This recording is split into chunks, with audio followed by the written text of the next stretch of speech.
अच्छा हुआ जो तुमने मुझसे पूछ लिया, नहीं तो तुम फिर से उसी भंवर में फंसने वाले थे।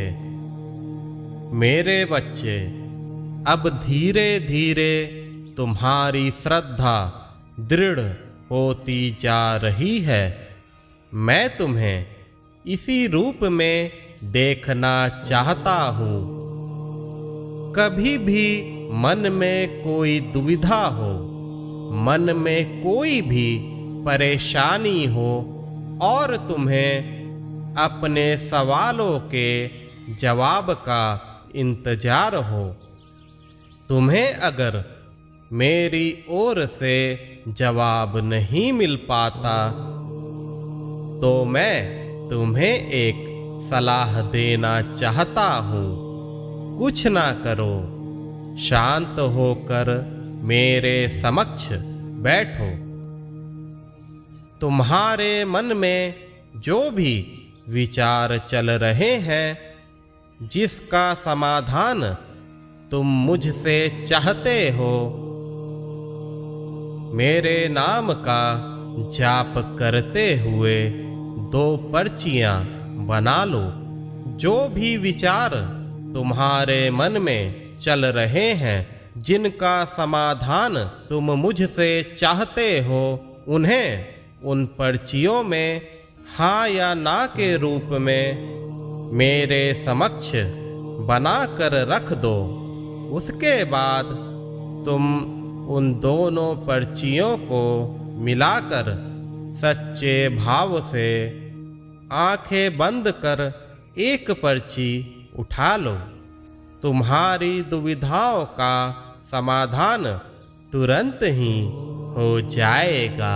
मेरे बच्चे, मैं कहीं भी नहीं गया हूँ, मैं तुम्हारे साथ हूँ। तुम्हें मैं देख रहा हूँ कि तुमने मुझसे क्या वादा किया और तुम उस वादे में 100% खड़ा उतरना चाहते हो। मैं तुम्हारी मदद अवश्य करूँगा।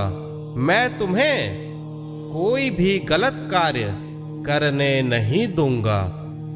मैं तुम्हारे प्रारब्धों के पश्चात अभी के कर्मों में कोई भी गलत कर्म होने नहीं दूंगा। मेरे बच्चे, मैं सतत तुम्हारी चिंता करता हूँ। मुझे हर पल तुम्हारा ही ख्याल रहता है। आज तुमने अपनी भक्ति में काफी बढ़ोतरी की है। तुमने भक्ति का एक पड़ाव सफलतापूर्वक पार किया है। मेरे बच्चे, इसी तरह मुझ में भरोसा रखो।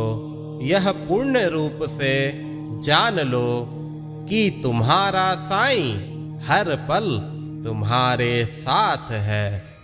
जब तक संचित कर्मों को मैं ध्वस्त नहीं करूँगा, तुम्हारा भविष्य उज्जवल कैसे होगा। इसलिए मेरे बच्चे, मैं तुम्हें कभी भी गलत की ओर जाने नहीं दूंगा। मैं तत्काल ही तुम्हें वहाँ रोकूंगा।